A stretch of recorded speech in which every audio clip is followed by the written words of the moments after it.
नेटफ्लिक्सवर ड्रॅगन नावाचा सिनेमा धुमाकूळ घालतोय. थिएटर्समध्ये धमाका करणाऱ्या या सिनेमाने 37 कोटीच्या बजेटमध्ये 150 कोटी कमावलेत. आणि ते बरोबरच आहे. हा फक्त एंटरटेनमेंट नाही, तर सेल्फ रिअलायझेशन देणारा सिनेमा आहे. सिनेमाचा मेन हिरो डी रंगनाथन एक असा मुलगा आहे, जो शॉर्टकटच्या जोरावर यश मिळवू पाहतो.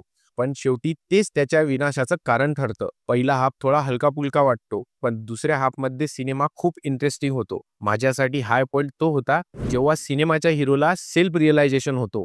हा सीन जो प्रेक्षकांना खुर्चीतून उभं राहायला भाग पाडतो. स्क्रीन प्ले आणि अभिनय जबरदस्त. लीड ॲक्टरचा परफॉर्मन्स टेरिफिक आहे, अगदी धनुष सारखा. हिंदी डब व्हर्जन आरामात बघू शकता.